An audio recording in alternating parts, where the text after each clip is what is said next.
Hi guys, it's Paul from It's Just Cricket and it's time to do another Cricket Bats Under £200 video and to add to our series. It's been a little while since we've done one of these videos, but apologies for that. We now have not one but two options from Ganador that fit the bill. As you can see, I've got the bats lined up behind me. They are the Champ, which is the higher priced grade 4 English Willow offering, and then you have the Club, which is a lower priced entry level grade 5 English Willow. Both under £200. I'll go into more detail specifically on what they cost a bit later in the video, but for now I'll show you a little bit more about this Champ that I've got holding my hands here. So as I said, grade 4 English Willow, made in India of course. All of these bats are, as you may have seen from the other Ganador videos. The shape is pretty much the same, which I'll just show you quickly now. It's a low middle with a spine that's just about full. It doesn't run quite down to the toe, but very close. They've got a slight offset edge here, so the thickest part of the edge is not quite in line with the swell, the highest part of the spine, which elongates that sweet spot a little bit, and you get a fair bit of concaving as well, as you can see there. But that is useful, that concaving in this case, because it really helps keep the weight down. I know some of you don't like it, especially when it goes down beneath the edge like that, and it is perhaps a little bit old-fashioned, and you don't see quite as much of that in the modern day bat market. But when the edges are as thick as they are on these bats, in my opinion, it doesn't make a huge amount of difference. I mean, look, this particular bat, look at that, 44.39mm edges on this piece, which is only 2.9 by the way. I want to prove that by putting it down on the scales here. So yeah, it's very big, isn't it, for a bat of that thickness of edge. Sorry, it's very light for a bat of that thickness of edge, 2.9. Spine is certainly 62mm, which is about par. Most of them will sort of have 62 to 65mm spines.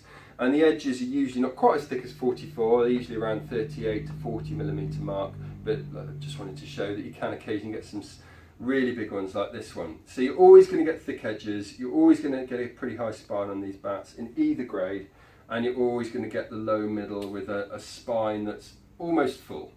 If I had a criticism about not only this Champ bat but the Ganador bats in general, it is the application of this sticker at the bottom. They never seem to stick perfectly well. There's always a bit sort of sticking up there, as you can see there. It's just the finishing, it doesn't quite give you that finishing touch you might expect. Funny enough, if it was a duckbill toe with a flat finish there, I'm sure it'd stick a lot better. But the stickers themselves I like the fact they're embossed in all grades, which you don't see from everyone. I like the fact they're very bright and nicely detailed. The colour schemes are prominent.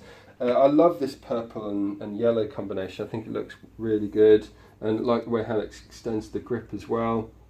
And to be fair, for a grade 4 bat, that does look very nice, in my opinion at least. 6 and 8 grains, all sapwood, like I say, not really blemished there.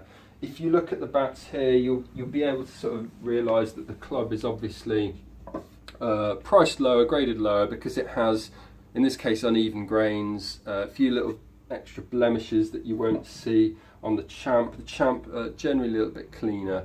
I mean, again, for grade 4, I just personally think that's very good. I've seen some grade 2 bats that don't look as nice as that, you know, so they're still looking good. And what I really like about the fact that both these grades, the Club and the Champ, are natural finish. Look at that.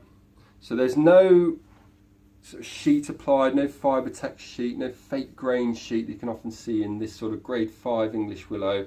Oftentimes some brands will maybe just have edge tape applied, that kind of thing. But in this case, Ganador have kept it completely natural, warts and all if you like. You know, you can see the blemishes, you can see the full willow, which I think is good in this price point. A few other features that both the bats have are how bowed they are. I'll prove that now by showing this Champ, and then I'll grab one of the Clubs as well. Very, very bowed. It's what we call an exaggerated bow. It really is like a banana. That helps the pickup, helps you clear the infield with the curvature of the blade, so you can loft it over. The pickup on these bats I find are reasonably light. This one's 2.9, and as you've seen on the scales to prove it, it feels probably about half an ounce lighter than it is. I wouldn't say it's the lightest pickup, they rarely are when they're this big with low middles, but the concaving helps, I think, the bow helps, so they end up feeling pretty light, to be fair. I'll just show you one of the clubs to prove how you're also getting significant bow on there as well, especially down low. It just really curves quite dramatically, and again you're getting that fairly significant concaving. Like I say, the shapes are pretty much the same. The club will obviously have the different colour stickers with this blue and gold, which I still think looks quite nice, and like I say, still fully embossed, which is a nice touch for a bat in this grade and this price. You don't get bat covers or anything included like you do with the Ganador Royal bats, but that is of course the very top end bat. These are entry level, lower end, so you wouldn't necessarily expect a free bat cover. You rarely get them in bats in this series anyway. Just wanted to point it out really more than anything. Another thing that's interesting about these bats is they all have round handles. They're all round at the bottom there. So if you're more of a wristy player, or if you want to involve that bottom hand a bit more in your stroke play, you're getting less restriction there, so you're more able to involve that bottom hand. Which you don't see that much nowadays. Nowadays we've noticed a lot of bats tend to be either semi-oval or oval. Certainly is the case of English-made bats, we've noticed. But yeah, not so many with round handles, so it's good to see if you are more of a bottom-handed wristy player, you're getting an option that's a bit more tailored towards your game.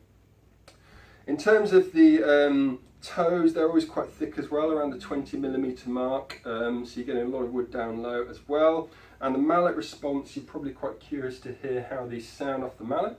And of course we'll bounce a ball on them shortly afterwards. I'll do one of the club bats and this champ first, starting with the mallet, as always working away from the toe up to the base of the stickers.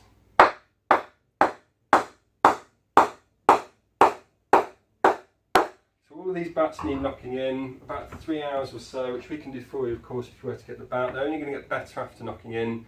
This one's sounding pretty good already. So we still hand pick all these bats as well, even in the entry level grades. We go through every single one. That's up high, down low, and now as promised we will do one of the club bats as well, starting with the mallet test, and then we'll bounce the ball in this one.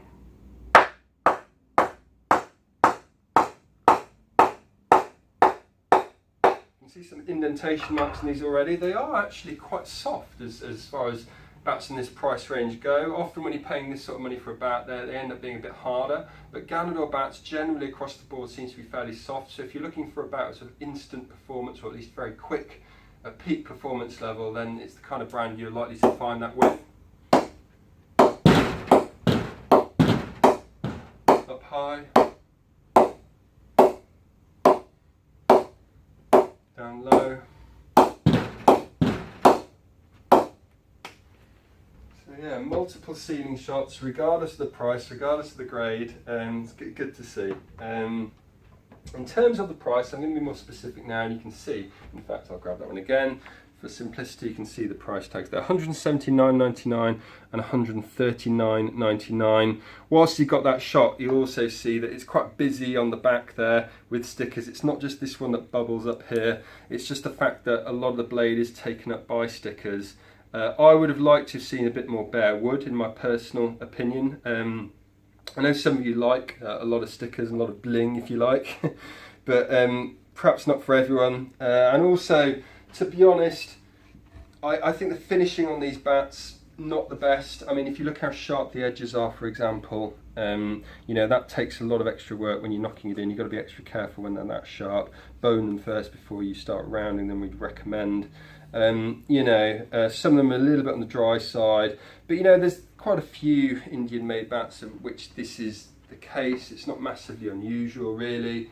And for the prices that you're paying, I'd like to say $179.99, $139.99, I think they're very solid price points, to be honest. The grade, they might seem a lot for grade 4 and grade 5 bats, but when you look at the fact that they generally are misgraded, at least, you know, the ones we've seen look nicer than they should for the grade. And it's something to always bear in mind, especially when you're buying a bat from us, because we're hand picking all the bats. You know, as a general rule of thumb, if you're buying a grade 4 bat, you will expect blemishes. You won't expect that many grains. But if you're getting a grade 4 bat from someone who's hand picking all their bats, which we uniquely do, then a grade 4 bat may look like a grade 2 or even a grade 1 in some cases, because we often do get access to those bats that we think are misgraded. So please don't judge it based purely on the grade it is, especially if you're buying it from us. but that is why they are priced lower. And yeah, so I think they're good prices, to be fair.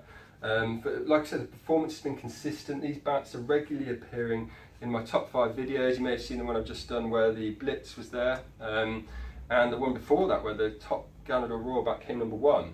So in terms of performance, I've been very impressed. And I do think they stand out a lot on the shelf. I think the branding is very distinctive. Of course, Ganador are known for their helmets. You may have seen some of their helmets on TV recently, especially in the Women's World Cup. And you'll be seeing more of them to come, not only on the TV, the big name players using them, but also on our YouTube channel when we do reviews of those as well. But they do have a very impressive range of bats, as hopefully detailed here, which cater for all price points, and I do highly recommend them. So please do come down to the London showroom to have a closer look, or you can order them online. We'll ship absolutely anywhere in the world. Thanks for watching this video. Please do like, share and subscribe to the channel. All the good stuff, as they say, and I hope to see you again soon. Thanks again.